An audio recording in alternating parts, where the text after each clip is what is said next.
do this alone. The United States remains essential in enabling Ukraine to resist and to survive. Yet, the position of the current US administration has complicated the picture significantly. The uncertainty is being felt not just in Kyiv, but across every Ukrainian village and town that comes under attack on a daily basis. We hope that President Trump and those advising him come to recognize what Ukrainians and their allies know to be true. Putin is not interested in peace. He is committed to a long, brutal war.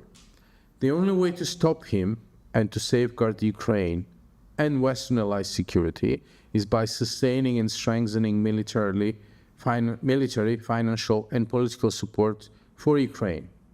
At IPHR, we believe that justice will prevail. And yes, we believe we will see Putin face justice sooner than many might think.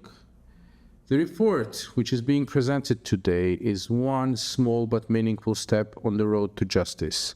It documents the truth and it demands the accountability for those responsible. Thank you again for being here, and I wish you all productive discussions. Bye-bye. We're going to start off with a presentation of the report's findings. And I'll introduce our presenters. First, to my left, we have Anastasia Donets, who is leading IPHR's strategic litigation and reporting on the Russian war against Ukraine. Anastasia and her colleagues at the Ukraine legal team draft submissions to international judicial and quasi-judicial mechanisms with a special focus on aerial attacks, conflict-related sexual violence, and forced deportation. Anastasia also works on corporate complicity cases and targeted sanctions designations. Anastasia holds an LLM degree from Harvard Law School and a PhD in international law from Yaroslav Mudry National Law University in Kharkiv. To her left is Susan Farbstein, who is an international human rights lawyer and clinical professor at Harvard Law School, where she directs the International Human Rights Clinic. Her investigative, legal, and advocacy work addresses war crimes and crimes against humanity, unlawful killings and disappearances, corporate accountability, and socioeconomic rights. She is engaged on a range of accountability and transitional justice issues in Africa, Latin America, and Southeast Asia. She has also litigated landmark cases against the former Bolivian president for extrajudicial killings, against Shell for complicity in the torture and killing of nonviolent Nigerian activists, and against multinational corporations that aided and abetted abuses committed in apartheid South Africa. And finally, we have Oceana Ashraghi, who is a recent graduate of Harvard Law School, class of 2025, where she worked as a clinical student attorney for 4 semesters in the International Human Rights Clinic. As part of her clinical work, she contributed and co-authored Airstrikes and Atrocities, a legal assessment of Russia's aerial campaign in Ukraine. In addition to her commitment to international human rights and accountability, she's beginning her legal career in the field of intellectual property at a leading law firm. Thank you all so much for being here. And to start us off, Anastasia, can you tell us how IPHR started working in Ukraine and what brought you to this project on aerial attacks? Hi, everyone. Thank you, Celeste, for your question. And I also want to thank Atlantic Council for organizing and hosting this incredibly timely event as Russia ramps up its attacks on Ukraine. IPHR has been documenting Russian atrocity crimes in Ukraine since 2014, and since 2022, IPHR has tripled its team working in and on Ukraine. Our analytics and case building is based on witness and survivors' testimonies that we collect on the ground, as well as site examinations and open source data analysis. We prioritize cases in which our work can be complementary to the existing efforts or where we can fill the gaps. And this is why we prioritized working on Russian aerial attacks on civilian infrastructure. First, these attacks are overwhelming in their amount, and there is very little to no case law in this area, which makes these attacks very hard to investigate and prosecute. And obviously, there is a need for additional work from civil society and academia. For our project with Harvard International Human Rights Clinic, we provided the clinical team with short factual analysis of several dozens of cases from our SINT database. that likely constitute the war crimes of intentional attacks against civilians and civilian objects. To select these cases, we relied on several criteria, allowing us to conclude that the attacked objects were indeed civilian and not military objectives, as it is often claimed by Russia after the attacks.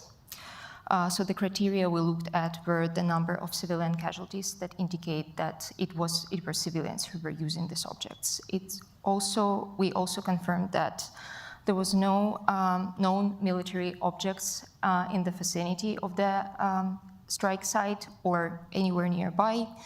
We also looked at the strike range and precision of the weapons used in these attacks, and in most cases, these were high-precision drones and missiles.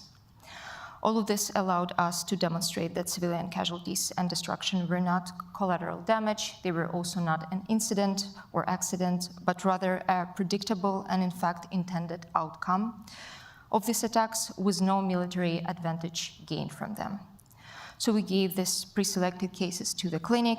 The clinical team analysts then selected 22 strongest attacks from this compilation and conducted their own in-depth and multifaceted analysis that Susan and Oceana will talk about it in a moment.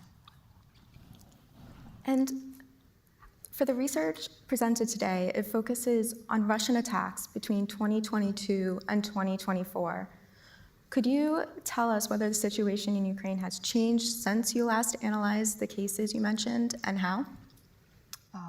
Yes, and I have a little presentation on that, so now you know that this question was not an abrupt question. I actually prepared for it. So Russian attacks have escalated dramatically since early 2025, which coincided with the beginning of the peace talks with Russia, and we do not think it's a coincidence. IPHR has been monitoring three main, very alarming trends that I want to quickly talk about. And actually, these trends not only complement, they kind of reinforce the conclusions made in the report that is presented today, and they further show that broader Russian tactics and goals of its war against Ukraine. So the first trend is that Russian attacks have increased eightfold since February 2025 compared to the same period in 2024.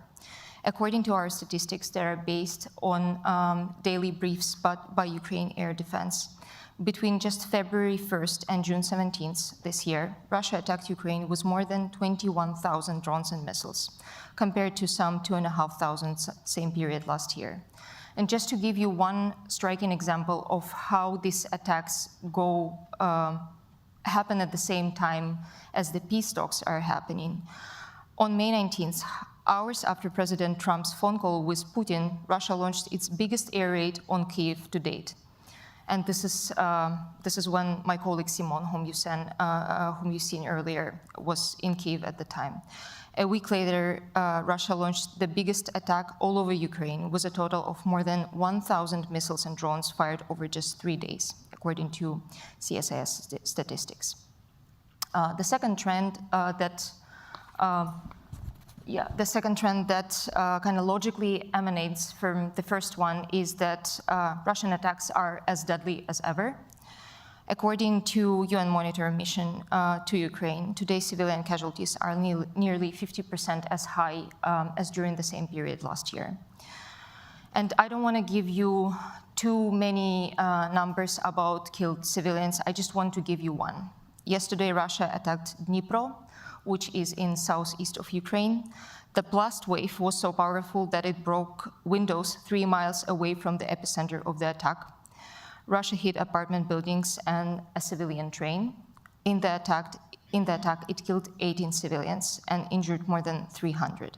Among them were 27 children. And I bring up the children casualties not just to illustrate how brutal Russian war tactics are, but also to stress that children casualties are a clear sign that Russia is targeting civilian infrastructure, children's homes, children's schools, and playgrounds. The last trend that is not very obvious to people who don't live in Ukraine or who don't go there very often is that Ukrainians are experiencing severe sleep deprivation as Russia systematically attacks Ukrainian cities at night. Actually, New York Times just released an amazing research today about the specific trend, so I will not be talking too much about it. I urge you all to read that research. It's absolutely brilliant. So these are the three trends we're observing over the last 5 months, and the only reasonable conclusion from these trends, as my colleague Simon said, is that Russia does not want peace. The new US administration has spent months convincing Kremlin to stop this war, and each time President Trump has called for a ceasefire, Ukraine has agreed, and Russia has refused and increased its air terror campaign. We believe that Russia's total war tactics undermine not only human rights in Ukraine, but also the protection of civilians as such. More so, by disregarding US calls for a ceasefire, Russia is openly challenging and humiliating US peacemaking efforts. It undermines the very idea of negotiated peace in armed conflicts, hollowing out civilian protection and making protracted violence a new norm. So I want to use this opportunity, and I promise I'm wrapping up. I want to use this opportunity to publicly urge the US government to implement a strong sanction bill against Russia that is now under consideration in Congress and has a very strong bipartisan support. A bill that mandates, rather than leaves room for, sweeping sanctions against Russia will demonstrate that atrocities described in today's report come at a high cost, and so does Russia's mockery of US-led peace talks. I want to wrap up with a short saying popular in Ukraine today. It goes like this: "Ми тримаємося, але ми закінчуємося." It can be roughly translated into English as "we're holding on, but we're running out," or "we're dying out." I think it's a good one-sentence summary of Ukraine's resolve in the face of continued Russian brutality. We know that this resolve will continue, but I hope that Russia will be stopped before it wipes out every last person who harbors this resolve. As my colleagues from the clinic will show you in a moment, wiping out the entire Ukrainian population is Russia's ultimate objective, and we have to face this reality to find adequate solutions of how to end this war. Thank you, and I'm looking forward to this discussion. And I didn't tell you about what's on the picture. It's a symbol of Ukrainian resilience. If any of you are interested, I can tell you about it after the official part is over. Thank you very much. Thank you so much, Anastasia, for that important and devastating update, which really shines light on how important this report is. And Susan, on the report, could you tell us a little about the genesis and goals of the clinic with the report?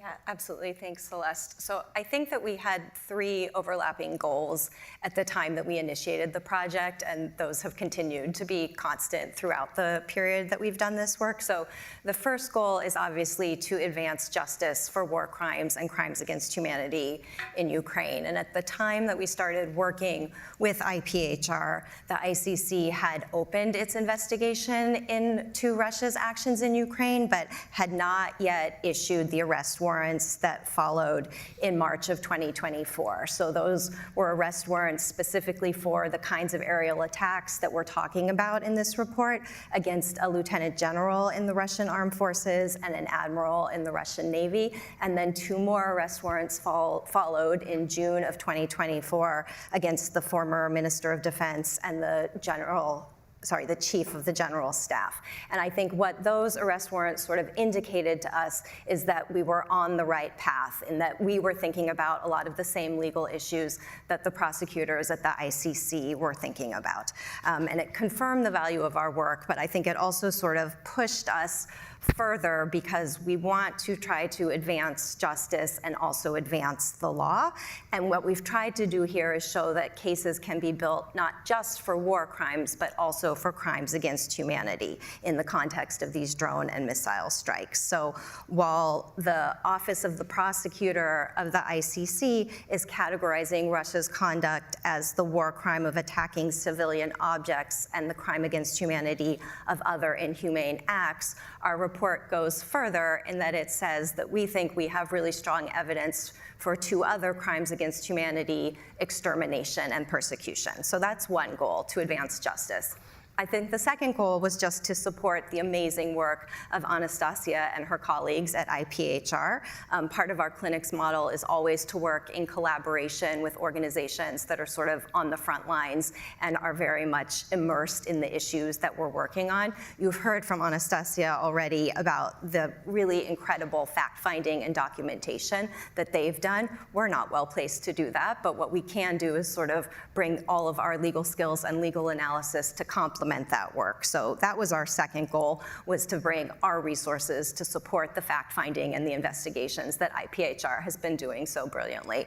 And then I think our third goal, related to the first of accountability, is just to help develop the jurisprudence around war crimes and crimes against humanity, and in doing that, try to show, one, international law still matters, even though we know how much it's under threat at the moment, and two, to show that it really would be possible to prosecute these kinds of cases.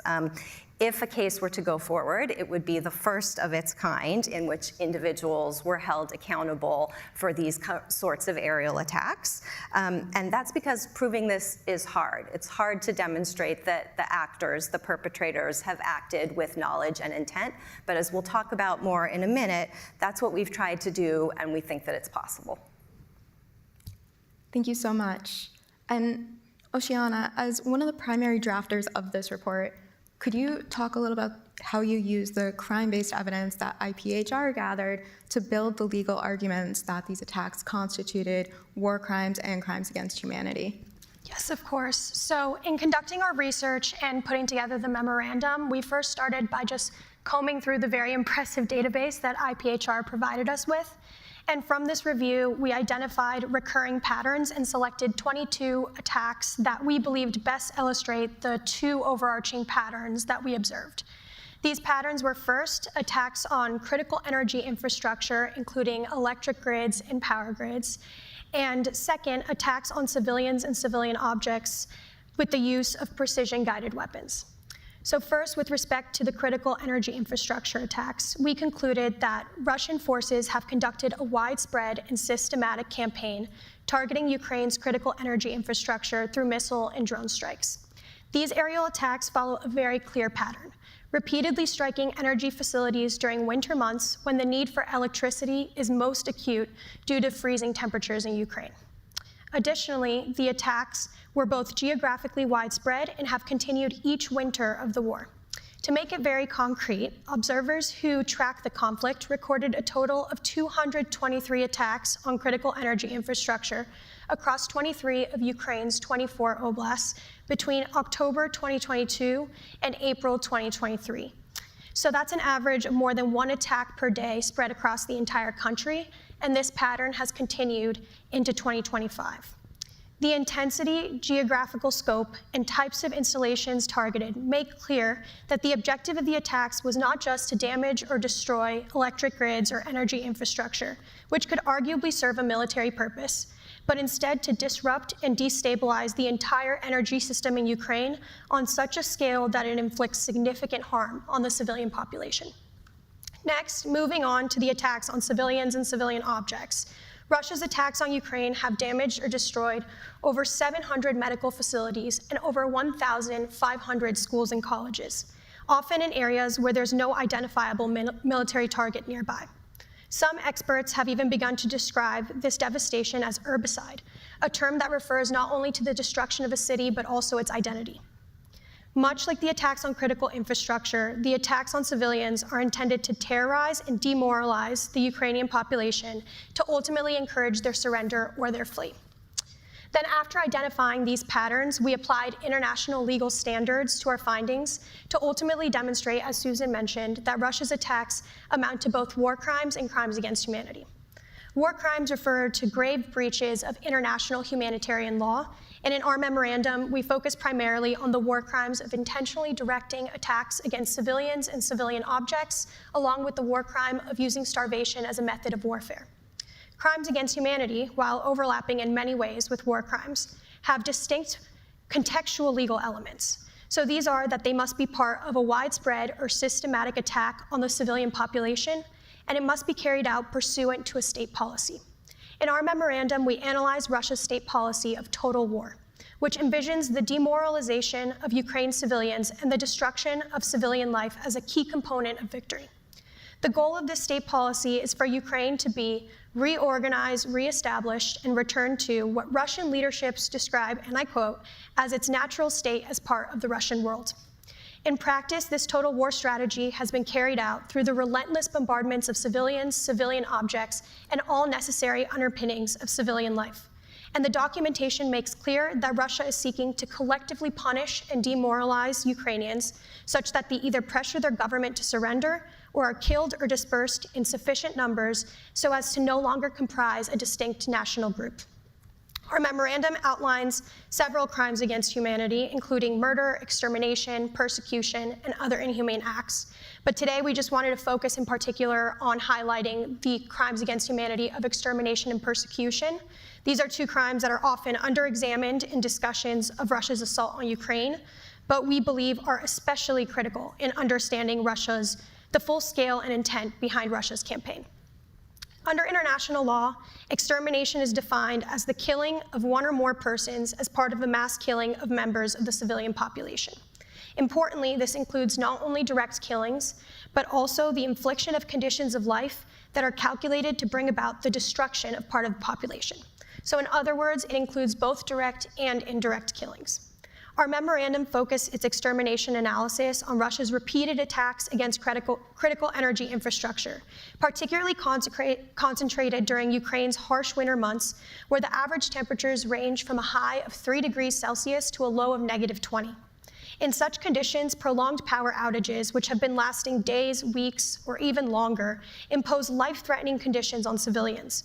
Without electricity, civilians lose access to heat during the extreme cold, as well as to clean water, because water systems rely heavily on electric pumps in Ukraine. Infrastructure attacks have also had reverberating effects on Ukraine's healthcare system. At this point, hundreds of hospitals and clinics have been destroyed, with many being rendered only partially operational. Persistent blackouts have deprived civilians of access to both routine and life-saving healthcare, both of which can and have had fatal consequences for Ukrainians. And finally, the lack of power means that many people have been unable to access essential information. For example, reports have indicated that during blackouts, air raid sirens may not function. And this has left Ukrainian residents unaware of incoming attacks, unable to seek shelter, and unable to find information regarding evacuation routes or where they can find relief. Taken together, these conditions reflect far more than mere incidental damage. They represent a deliberate effort by Russia to create unlivable conditions for Ukraine's civilian population, consistent with the crime of extermination, as we have shown in our memo. Next, persecution is the intentional and severe deprivation of fundamental rights, contrary to international law, by reason of identity of the group. Put simply, to establish persecution in our memo, we first demonstrate that Russia's actions have resulted in the clear deprivation of Ukrainians' fundamental rights, most notably the right to life, the right to education, and the right to cultural participation. And crucially, we then argue that this deprivation has been carried out with the requisite discriminatory intent, specifically targeting individuals because of their Ukrainian identity. Under international law, the targeted group can be identified either through objective characteristics such as nationality or through the subjective perception of the accused. In the context of Russia's ongoing attacks, the victims can objectively be identified as Ukrainian civilians by virtue both of their nationality and their residence in Ukraine, or alternatively, they may be subjectively characterized, as they have been by Russian actors, as Russophobes or even Ukrainian nationalists, terms that have often been used by Russian leadership to denote and diminish those opposed to Russia's regime. We argue in our memorandum that Russia's attacks on civilians and civilian infrastructure represent a targeted effort to eradicate Ukrainian nationality and identity. And in doing so, we examine 3 key lines of evidence. First, we look at statements by Russian officials and other prominent figures that explicitly undermine the existence of Ukrainian nationality. Then we look at a consistent pattern of aerial attacks on specially protected objects under international law. So this includes historical buildings, monuments, landmarks, and museums, all cultural property which keeps the Ukrainian people united and is key and central to their cultural identity. It's important to note that these attacks on cultural property not only destroy symbols of heritage, but they also fracture networks of community and belonging across Ukraine. Further, Russia's targeting of schools has also served, at least in part, the purpose of obstructing Ukrainian children's education surrounding Ukrainian history, culture, and even their own language, to erode future generations' exposure to their national identity. And finally, we examine Russia's imposition of its passport on Ukrainian civilians, which has often been made under the threat of retaliation if any individual refuses. This practice, which has been referred to as passportization, reinforces Russian officials' intent to directly eliminate Ukrainian national identity and replace it with Russian allegiance. And very quickly, before passing it on, I just wanted to briefly touch on the war crime of starvation. This is something that we also find has remained under-examined in much of the international discourse, but we were able to build a very compelling argument for. This crime involves the intentional deprivation of objects indispensable to civilian survival, and it's commonly misunderstood as referring exclusively to death by hunger, but in our research, we uncovered that it actually encompasses a much broader range of deprivation, including not only the denial of food, but also clean water and essential services, which, as mentioned earlier, are highly dependent on the functionality of these critical energy infrastructure that have been subject to relentless attack by Russian forces. And importantly, the legal standard doesn't require that starvation be the primary or sole intent, just that starvation has been wielded as a method of warfare and that the method of deprivation is intentional. So that's a bit of an overview on how we came to our findings and highlighting some of the key crimes against humanity and war crimes that our memo has worked on.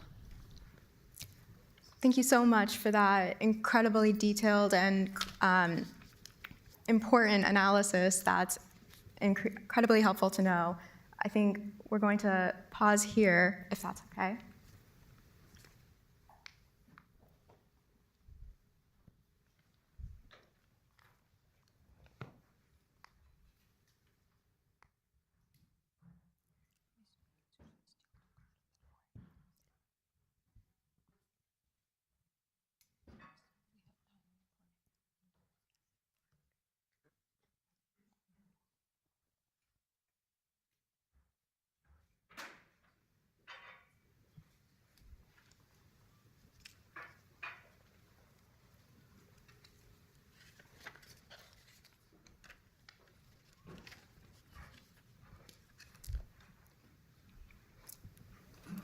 And now I'd like to welcome, for more of a discussion on the policy side, first, Ambassador William Taylor, who is a distinguished fellow with the Atlantic Council's Eurasia Center and a former U.S. ambassador to Ukraine.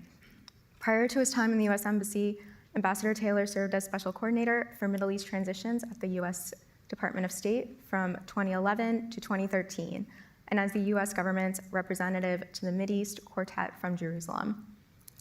And to his left is Michael Cesari, who is a security and defense researcher at the RAND Corporation, specializing in national security, defense, and international affairs.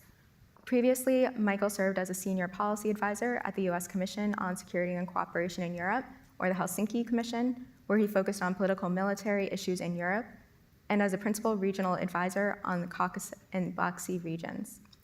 Before that, he was a senior level analyst at the Congressional Research Service and supported other U.S. government agencies in multiple capacities. Michael taught at Georgetown University's Security Studies program and at the University of Pennsylvania, and received his PhD in Politics and International Relations from the University of St. Andrews. Welcome, Ambassador Taylor and Michael. I'm going to be directing some questions to them now on the policy and how all of these incredible findings can be used in international relations and in advocating to government officials. So to lead us off, Michael, now that we've heard the legal findings, could you share your initial reactions from the policy side and how these findings can help frame the issue for different stakeholders? Thank you. Thank you for inviting me, and I'm very much appreciative of the work that my colleagues here have done on this important topic. With regard to some of the policy dimensions, I think there's a few things that I would bring up. One is that while the legal arguments are incredibly important, they are slightly different from kind of the policy considerations. And by this, I mean, when we think about the question of atrocity and atrocity crimes in Ukraine in particular, there is a legal process and an adjudicative process that has to be conducted, and that our colleagues are embarking on, not just here, but around the world, as it pertains to attacks on civilians in Ukraine. And that's very important. But from a political dimension, from a policy dimension, there's something, I think, a little bit more urgent in that we have to think about how those attacks and how the shape of those attacks affect the ways by which our policies need to reflect a kind of response to the shape of these attacks. So by that I mean the ways that the Russian military has employed a particular concept of operations in Ukraine that reflects total war, that reflects a kind of approach to Ukraine that systematically seeks out the attacks on civilians, that systematically destroys or undermines civilian infrastructure, and employs tactics in Ukraine that are used to seek out the psychological denigration and destruction of the Ukrainian nation, I think have these really profound impacts on the way we should be thinking about the Ukrainian war and about Russian war aims both in Ukraine and Russian policy throughout the region. And so our policies have to kind of reflect that and react to that in particular. One way is to say that first, these things are happening, right? And that's a little bit different, I think, from the legal perspective, where there is kind of a long-tailed process of fact-finding and adjudication that has to be undertaken, and it's very detailed, and I think that's obviously important, but there is a kind of a political and a policy dimension that is much more urgent, that says, okay, we have to take action now because this is the problem set in front of us, and there are people that are actually dying, and that we have to respond to that urgently and quickly. And there is kind of a legal component to this as well, and in citing the Genocide Convention of 1948, it's often described as being something used to define or to adjudicate the presence of a genocide. But of course, part of that, what it asks of us is to prevent genocide in the first place. So if there is evidence of the formation of qualities that could be defined as genocide, that compels us to act in an urgent manner. The last thing I'll say too is that it's important to also look at Russian operations in Ukraine as an indelible aspect of Russian military doctrine, particularly its concept of operations in which it is stated and demonstrated clearly and has widely published its intent to seek out these kind of actions that we are describing here today as atrocity crimes, and maybe other definitions as well.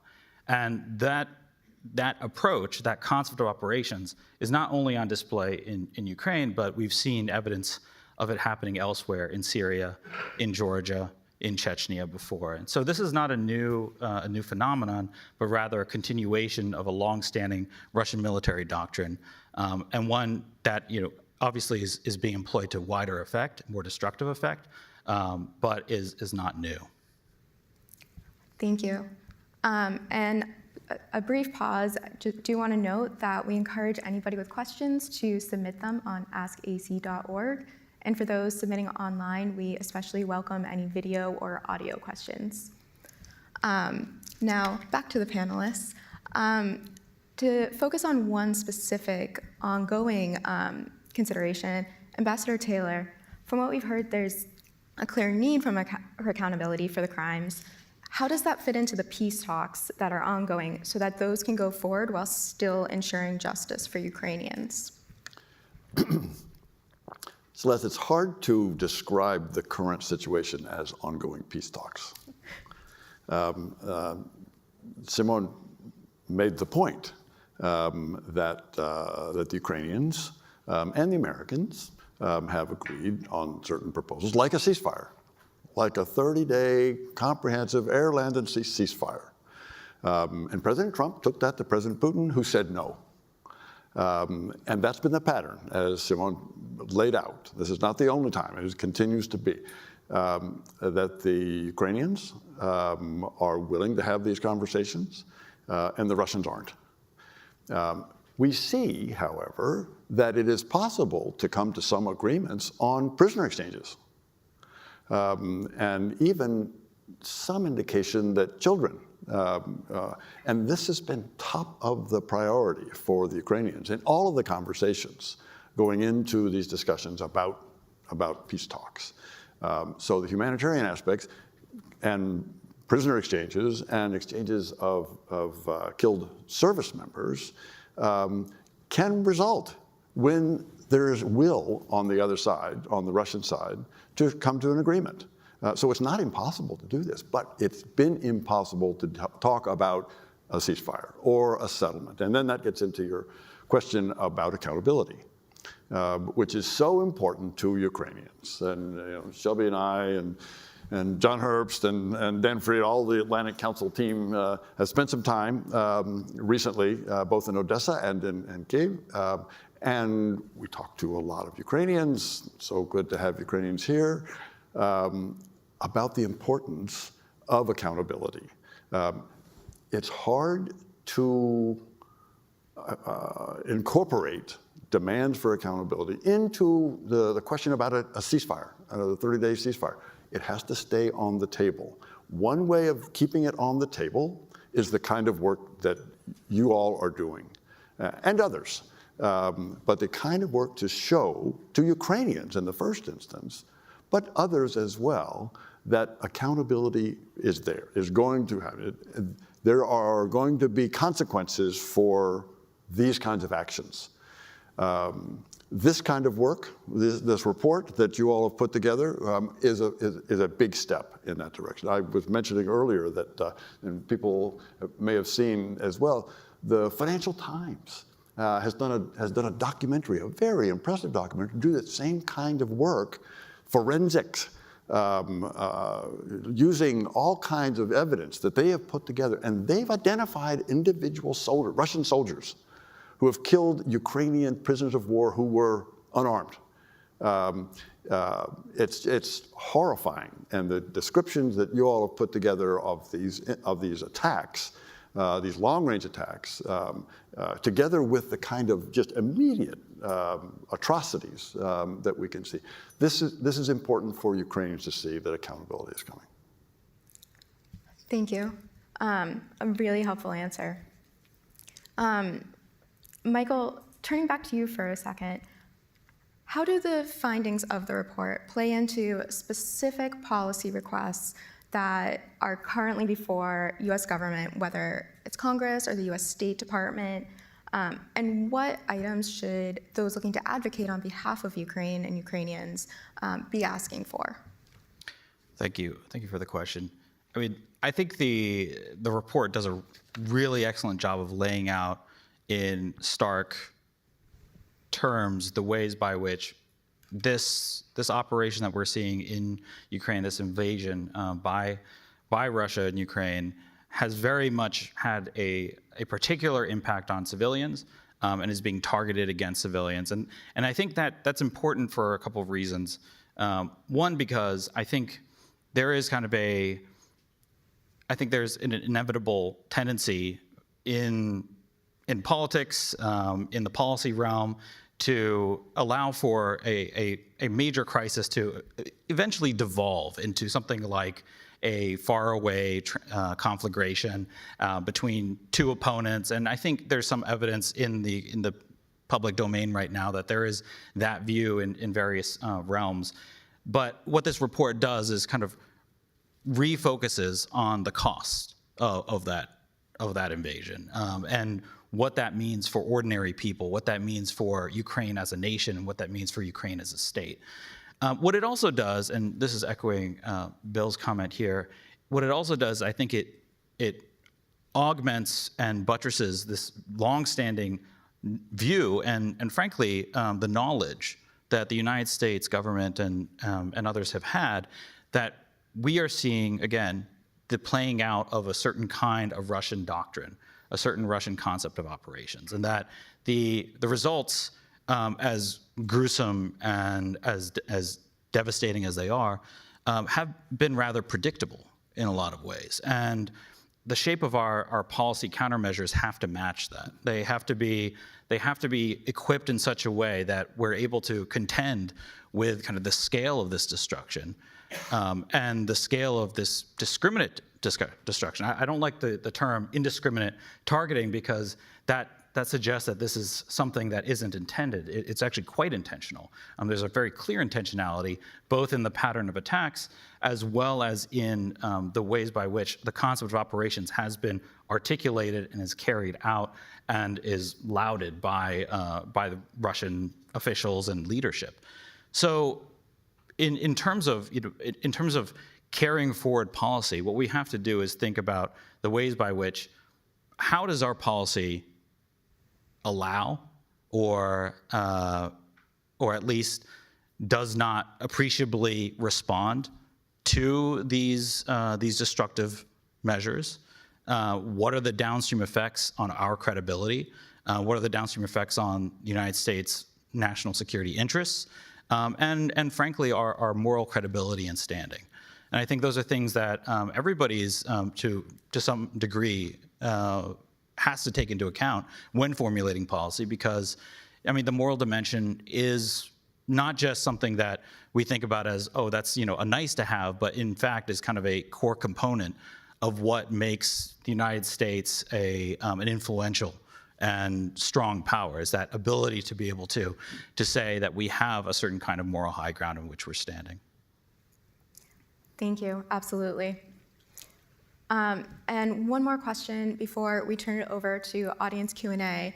Ambassador Taylor, obviously, even though the war is between Ukraine and Russia, there are a lot of other actors involved, including the Islamic Republic of Iran, which has been providing Shahed-style drones and related assistance to Russia throughout the conflict for use in atrocities in Ukraine. Given recent current events involving the Islamic Republic and Israel and the US involvement, do those play a role in what's happening in Russia? Do they change the situation on the ground in Ukraine, and what do they mean for policy? So the Iranians, you know something about Iran? I do. The Iranians might have expected the Russians to be supportive or helpful. And if so, they were disappointed. The Russians kind of stepped back. They didn't offer support for obvious reasons. They are fully focused on Ukraine. They have no ability to help out. They have everything they've got is focused on Ukraine. So the Iranians didn't get any support from, despite having this strategic agreement that they came to. And I want to go, Putin and Michael talked about the moral aspect of this. I just want to make one other point that I think is important, and that is there are real-world implications for Putin. It's so good that the generals and admirals have been identified. Putin, as we all know, has been indicted. He's an indicted war criminal by the International Criminal Court. And that does have real-world, so we're not going in to arrest him yet, but it's affected him. He's not able to travel to some places, and he's turned down, he's had to skip meetings because of this. So there's some implications, and that's again a message for Ukrainians looking for some kind of accountability.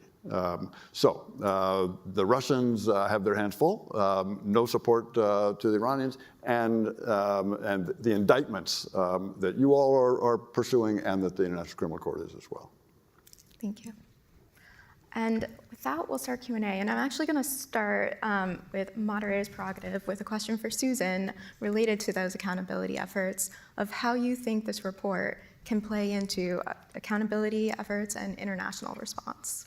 Yeah, thanks, Celeste. I mean, I think that this dovetails with what we've heard already from Ambassador Taylor and from Michael, but maybe just to underscore some of what they said, I would like to think that the evidence that we've put forward in the report sort of underscores why, in the process of ceasefire talks, should they sort of pick up again, that it's really important that accountability not be traded away, that we not accept that there might be some immunity or some amnesty for these horrific crimes. And I think we know from history that if there's not accountability, abuses are going to recur. We know, as you've said, how important it is for Ukrainians to have these abuses acknowledged. But my sense is that for some who might be involved in the negotiations, there's a sense of, well, we're not really losing anything because it's so hard to bring these types of perpetrators to account. It takes a long time, it's resource intensive, and these prosecutions might not succeed. And I think that what our report shows is that prosecutions are absolutely possible, and that with relatively limited resources between the clinic and IPHR, we've been able to put together very viable arguments, and not just arguments about the crimes, but also arguments about the intent and the knowledge of the perpetrators, which is often the stumbling block in these kinds of cases. You have to show that perpetrators acted with knowledge and intent. And as Oceana said, we sort of looked at 3 different buckets of evidence to build that piece of the case. So one is the widespread public reporting that I think shows from the very beginning that Russian actors had ample knowledge that their actions were part of this widespread or systematic attack against the civilian population. We have many, many statements from Russian officials, so that's the second bucket, in which they're not hiding what they're doing, they're acknowledging what they're doing, they're talking about these actions as sort of retaliatory actions, as actions that are directed at civilians. You know, Ukrainians have to freeze and rot, Ukrainians have to suffer, they could end all kinds of suffering, and the lights would come back on if only they would do X, Y, and Z. So that framing that these are retaliatory measures rather than sort of necessary, legitimate military objectives also shows the intent of the perpetrators. And then 3, as Oceana talked about, we have this really stark pattern of attacks combined with precise weapons that again shows an intent to target civilians, an intent to employ the total war strategy. So I hope that the report can sort of aid in accountability, and by showing accountability as possible, prevent that from being traded away if there are to be genuine peace talks. Thank you. That makes sense. Okay, to start, Anastasia, I think this might be a question for you, but welcome everybody's input. Recognizing the significant gap in public awareness and the reality of the current situation in Ukraine, what can be done to improve public support for the Ukrainian people?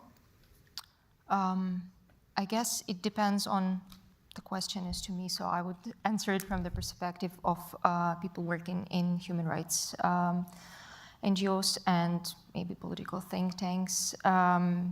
Try to have as many public events as you can. Try to base your arguments, root your arguments into evidence that can be tracked.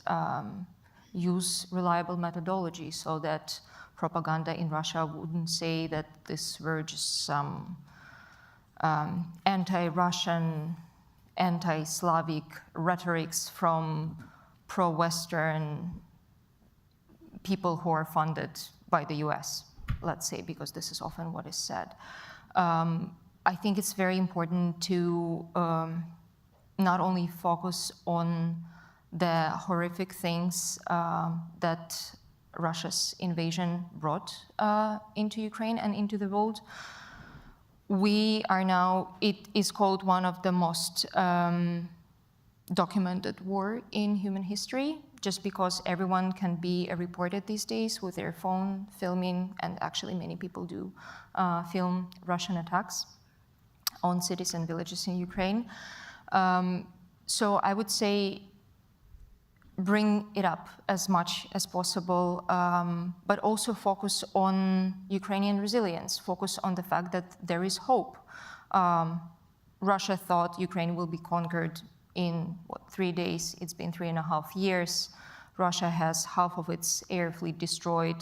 Russia has lost dominance in the Black Sea. So things are not going as planned, even though Russia and actually many Western allies were telling Ukraine that Russia will invade and it will conquer Ukraine in a matter of days.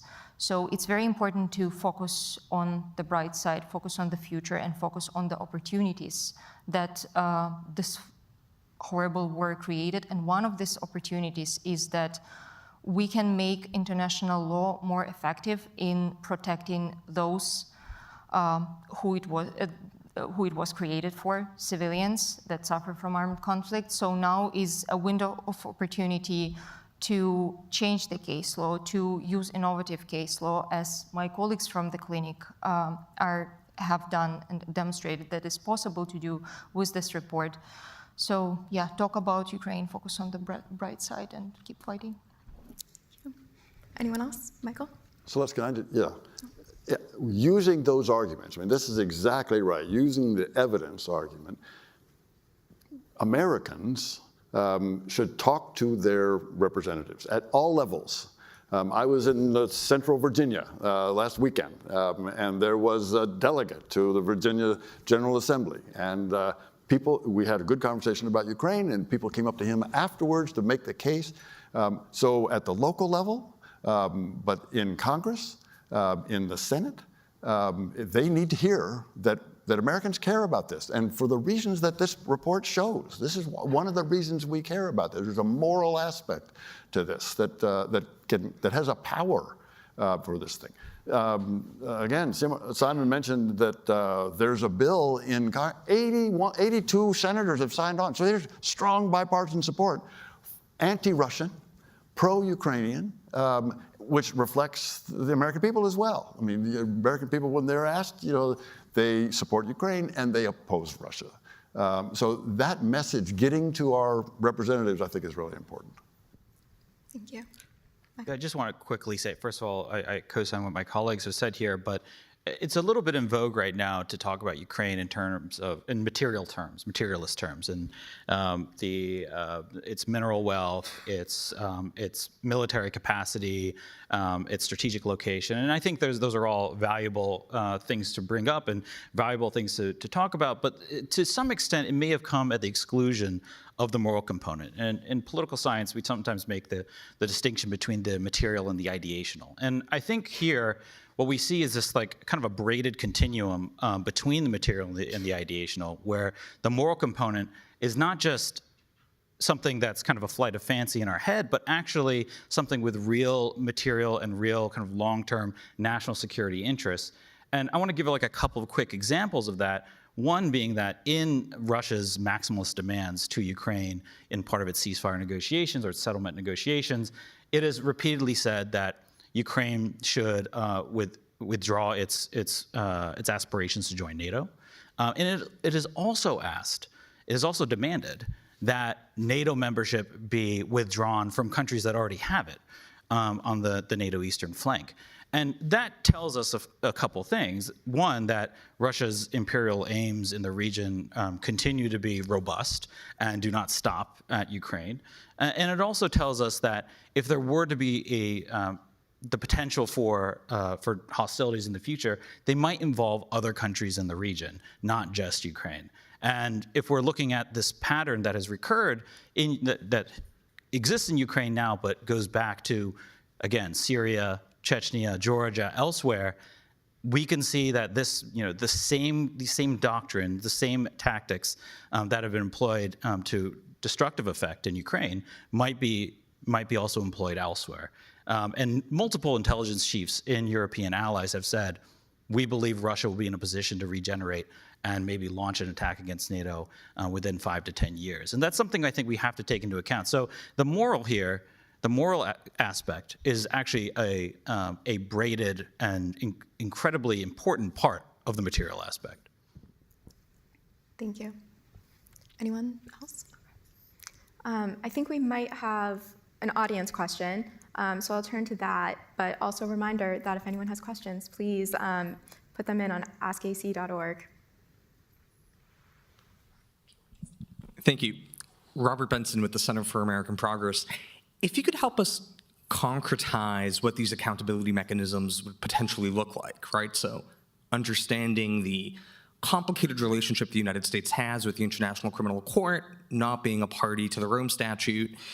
Are we looking at universal jurisdiction to build on the ambassador's comment about Putin not being able to travel? Or are we looking at alternative accountability mechanisms a little bit more here in terms of what we anticipate? That'd be helpful. Thank you. Sure, I'm happy to start. I mean, I think obviously the ICC does have an ongoing investigation open, so that is one possibility, would be international criminal justice. We know that Ukraine's Office of the Prosecutor General is also working on accountability options, so I think domestic prosecutions in Ukraine would be another possibility. I think, as you mentioned, a third possibility, depending on where individual perpetrators happen to pop up, this has happened after other conflicts, would be cases going forward in European jurisdictions.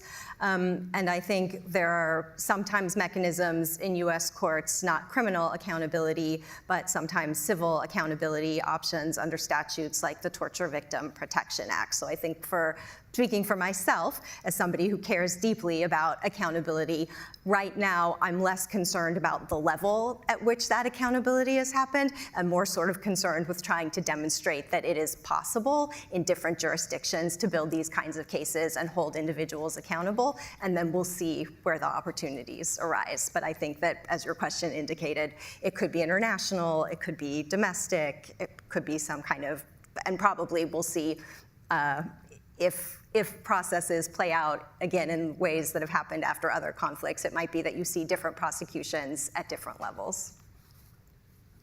Just very quickly, from a policy perspective, I think it's really important to also accompany these very important elements with a policy and posture that all but ensures that Russia cannot engage in such adventures again in the future.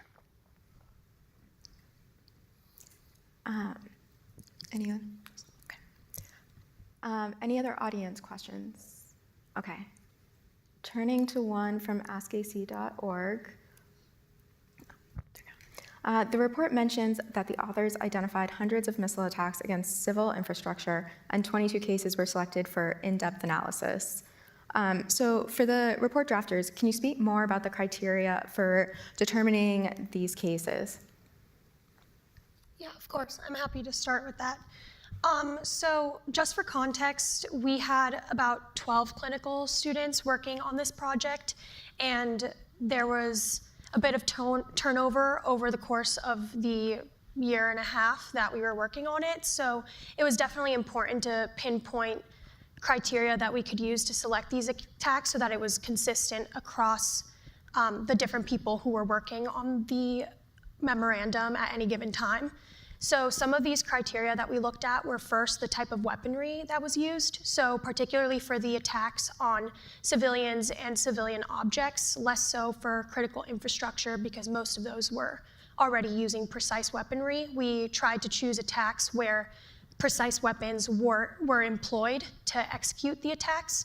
One of the reasons for this was mostly because, as Susan mentioned, there's a bit of complexity in establishing the intent and knowledge, and the use of precision weapons kind of eliminates any potential arguments that the attack was meant to strike a military objective rather than a civilian object. So that was one of the main considerations when we were choosing the different types of attacks. And we also looked at the level of casualties, and particularly if there were any casualties for women and children.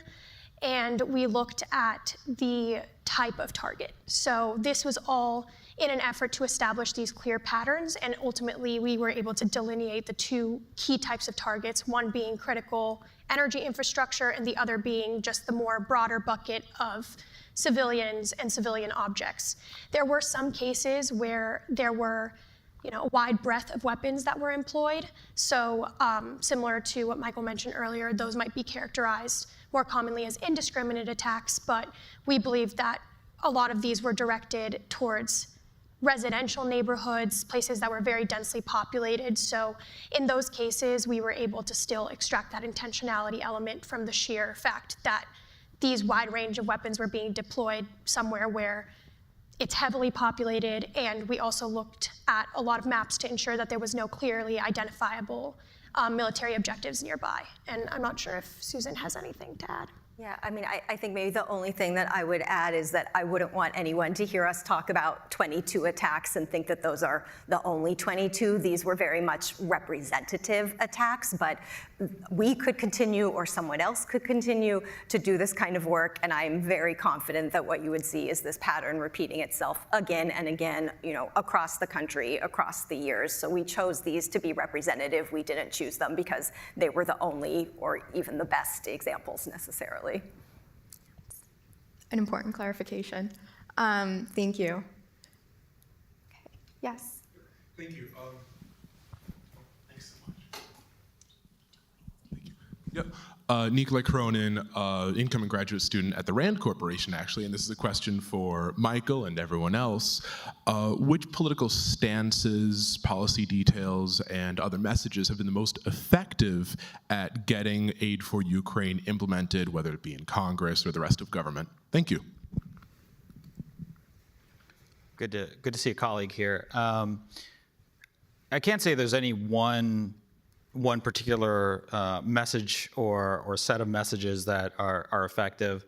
But what I think has been effective, broadly based, have been this combined and intertwined message of both the material interests that the United States has, the national security interests that we have in supporting Ukraine, and also looking at the ways by which the moral aspect is something that speaks to our credibility, our position in the world, and frankly, the ways by which the United States likes to think of itself in the world. But also, as I was saying before, the ways by which the moral component kind of bleeds into the material and the national security interests. So, I mean, to be a little bit more precise about what some of those things might be, there's a lot of discussion, for example, about what victory looks like for Russia, what victory looks like for Ukraine. And I think, in the shape of the ceasefire negotiations, it's been very much a question of, what will Russia do? What can Russia accomplish? But we see in Ukraine a situation where the Kyiv government has a significant amount of agency. And they've been able to employ that agency to great effect. In fact, one can say that the modal outcome from this war is likely to be maybe not everything that we want, that we think is necessarily just or appropriate, but the modal outcome is likely a territorially integral Ukraine with a sovereign government and foreign policy that is Western-oriented and, frankly, likely to be quite anti-Russia for the foreseeable future. And by the measures of the Russian war aims, that is a loss. That is not a victory. That is quite far from what they sought to accomplish in February 2022. And Russia will have, or Ukraine rather, will have emerged from this war, yes, not unscathed, brutalized in many respects, but also militarily extremely potent, and still quite strong and quite able. And I think that's an important thing to kind of deliver. That sort of message is important to deliver, that Ukraine has agency. It has been developing its own agency, and it's likely to have that for the foreseeable future under most likely scenarios. Yeah, I would just add, that's exactly right. Ukraine does have agency, specifically on weapons. 40% of the weapons that the Ukrainians use on the battlefield today, 40% come from Ukrainian factories. 30% from us, and 30% from the Europeans. That's way up. That 40% is way up from where they started. I mean, the defense industrial base, which gives them agency, has been dramatically expanded. Not just drones, but certainly on drones, but on artillery, vehicles. This is a really important point that they. And Ukrainians are able to say no. The Ukrainians have agency. Someone mentioned the minerals deal. The first draft of this minerals deal the Americans walked into the Ukrainian president's office, put it on the table, and said, "Signed." And President Zelensky said, "No, we'll take a look. We'll do what we normally do. Have our experts, our lawyers, and we'll give." And that resulted in actually a pretty good agreement. The Ukrainians can say no. They now have the ability to prosecute.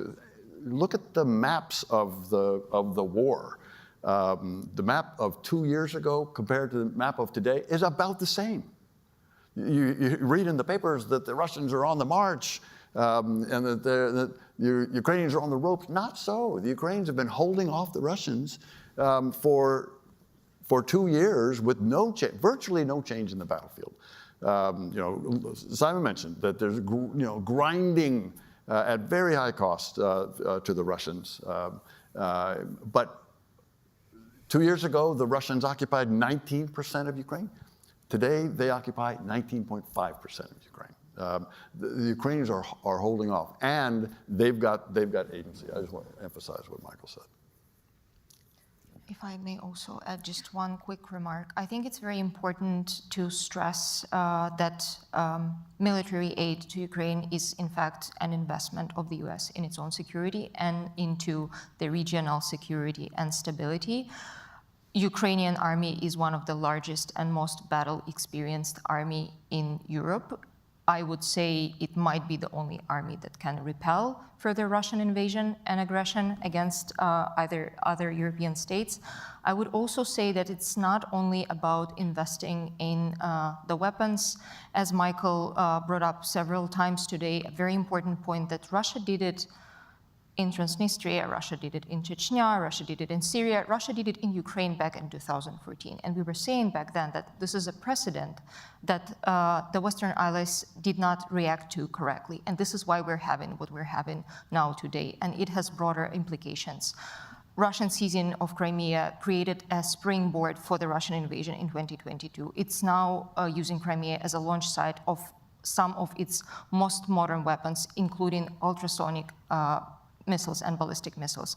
It also created, because Russia seized Crimea in 2014, it created the unprecedented grain crisis after 2022, when Russia blocked all Ukrainian grain shipments all over the world. That's an important point, and I think a great one to end on.